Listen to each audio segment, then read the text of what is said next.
Bonjour mes amis, on va parler aujourd'hui de la double vie des pervers narcissiques. Alors, on sait que ces personnes ont deux visages. Un visage en public, lorsqu'ils sont dehors, lorsqu'ils sont en soirée, quand ils voient du monde, quand ils sont au travail. C'est un visage qui est heureux, jovial, super sympa. Et on sait aussi qu'il y a un autre visage qui est beaucoup plus sombre, beaucoup plus triste, beaucoup plus noir. C'est celui lorsqu'il claque la porte de la maison. C'est celui lorsqu'il vous retrouve le soir. C'est celui lorsqu'il vous rabaisse, lorsqu'il vous insulte, lorsqu'il vous manipule.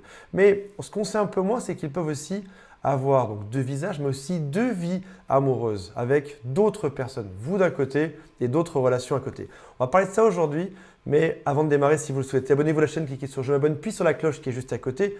Il y a aussi un quiz qui s'appelle est-ce que cette personne est perverse narcissique ou pas? Le lien est juste en dessous.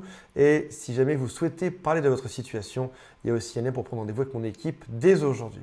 Alors, la première chose à savoir, c'est que les pervers narcissiques adorent garder les secrets. Ça leur donne une sensation de contrôle. Une personne qui garde des secrets, qui ne vous dit pas tout, a l'impression d'en savoir beaucoup plus que vous.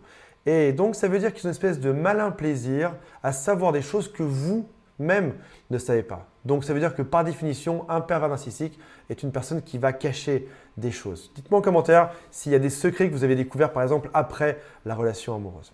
La deuxième chose aussi, c'est qu'une ressource narcissique n'est pas suffisante.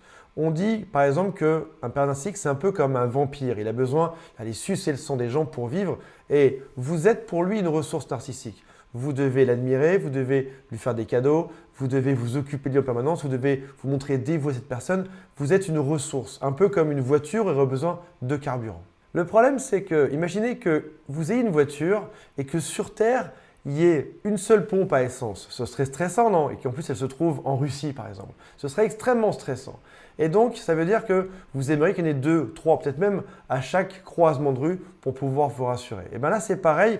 Le pervers narcissique a besoin de ressources narcissiques en permanence. Et si vous n'étiez plus disponible, il s'effondrerait. Et ça, c'est quelque chose qui ne peut pas se permettre. Donc, ça veut dire qu'il est actif dans le fait de chercher d'autres personnes qui vont pouvoir devenir des ressources narcissiques. Typiquement, ils peuvent avoir des amants ou alors ils peuvent séduire d'autres personnes. Ça peut être par exemple des recherches pendant votre couple. Le soir, par exemple, ils sont dans le lit, ils sont en train de papoter sur Instagram, mais ils sont en fait en train de draguer, de séduire d'autres personnes au cas où un jour vous partiriez. Il y aurait au moins 5 ou 10 personnes dans leur téléphone qui seraient prêts à prendre le relais tout de suite. Ça peut être aussi lorsqu'ils vont aux toilettes, ils sont toujours sur leur téléphone. Ça peut être aussi lorsqu'ils sont au bureau, quand ils se baladent. En gros, lorsque vous n'êtes pas là, ils peuvent s'adonner à ceci. Mais ça peut être aussi dans d'autres situations en consommant avec d'autres personnes. Il y a un mari dans chaque port, une femme dans chaque ville, ou alors ils ont la femme officielle, la maîtresse à côté, ou même voir plusieurs vies. Ce n'est pas forcément deux, ça peut être 3, 4 ou 5. Ça va être un grand boost pour leur ego. Il y a plein de personnes qui vont leur dire qu'ils sont beaux, qu'ils sont chouettes. Il y a plein de vies amoureuses. Ils ont plus de compliments, plus de partenaires, plus d'attention. Ils ont aussi plus de gens à manipuler au final. Et ça leur plaît. Et puis, ça va venir aussi changer leur implication dans votre relation. Ben oui, au début, ils ont peut-être peur de vous perdre. Mais lorsqu'ils savent que si jamais vous partez, il y aura 5 ou 6 personnes à côté. Est-ce qu'ils auront aussi peur?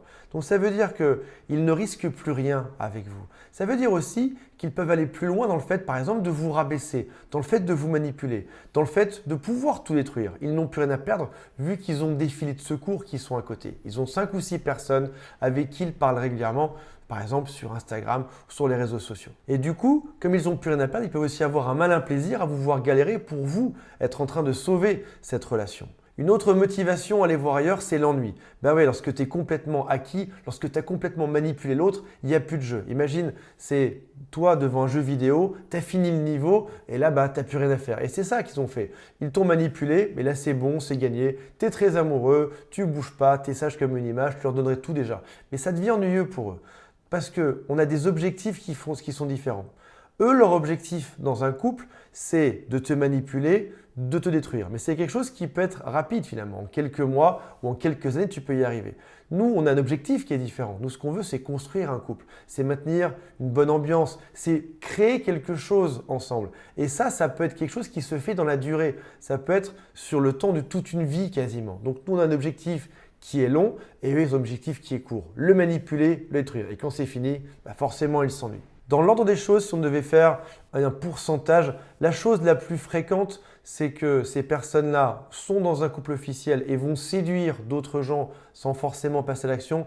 Et j'ai remarqué que dans une moindre mesure, c'est peut-être seulement 10 ou 15% des gens, ils vont réellement passer à l'action et réellement avoir plusieurs vies à côté, plusieurs vies amoureuses à côté. Alors, qu'est-ce qui se passe lorsqu'ils sont découverts? Quand vous vous en rendez compte, forcément, au bout d'un moment, ça finit par se voir parce qu'ils vont prendre de moins en moins de gants pour le faire. Ils vont faire ça de manière de plus en plus éhontée. Donc, c'est-à-dire qu'au bout d'un moment, forcément, ça va exploser, ça va se voir. Et à ce moment-là, leur plan, leur petit manège est visible par tout le monde. Mais dans ce cas, retournement de situation. Attention, ils t'ont trompé, oui, mais c'est de ta faute. C'est même toi qui as voulu qu'ils te trompent. Et ils vont retourner ça pour qu'au final, les rôles soient inversés. Ça sera toujours de ta faute, même s'ils t'ont menti. Alors, voici des signaux que vous pouvez observer pour savoir si votre partenaire a fait ça ou est en train de vous faire ça. Il disparaît parfois pendant quelques heures ou quelques jours. Ou alors, il te fait parfois ce qui s'appelle un traitement silencieux. Il n'est plus du tout avec toi. En fait, dans sa tête, il est connecté sur sa nouvelle cible, sur la personne qu'il va attaquer, sur la personne qu'il va séduire par la suite. Ou alors, il est très souvent sur son téléphone. Par exemple, quand il est aux toilettes, quand il est dans son lit, quand il est en soirée ou même quand tu es à côté de lui dans un bus ou dans un train, il est toujours sur son téléphone en train d'écrire. Il y a aussi plus de partage. Il ne te partage plus rien, il ne te raconte plus rien parce qu'en effet, il s'est lassé de votre relation. Il y a aussi de plus en plus de critiques. Bah oui, en effet, il n'a plus rien à perdre. Alors ça veut dire qu'il peut y aller, il peut t'enfoncer à fond. Tu peux aussi avoir des phases étonnantes, rapides, de lune de miel, de très petites lunes de miel. Par exemple, pendant quelques jours, il va te faire un gros love bombing, il va tout envoyer et après ça, pendant quelques jours, il va te dévaloriser. Et tu vas remarquer que ces cycles vont s'alterner sortis de nulle part et tu ne comprends pas pourquoi est-ce que tout à coup, il vient te séduire à nouveau ou alors pourquoi est-ce qu'il vient te critiquer un grand coup à nouveau. Un autre signe, c'est que cette personne s'est remise en couple au bout de seulement quelques heures. Tu peux dire là, en effet, il y a un problème. On était ensemble encore jeudi à 14 h et jeudi à 18 h, ils ont rencontré Roger avec qui ils se sont mis en couple ou Célia ou Cécilia avec qui ils se sont mis en couple juste une demi-heure après. C'est étonnant comme le destin fait bien les choses. En fait, non, c'est juste qu'ils avaient prévu leur coup à l'avance. Voilà mes amis, dites-moi en commentaire si ça vous a parlé, si vous avez vécu ce genre de choses. Vos témoignages peuvent être très importants pour les autres dans ces conditions. Rappelez-vous qu'il y a le quiz juste en dessous qui s'appelle « Est-ce que cette personne est perverse narcissique ou pas ?» Salut à tous, bye.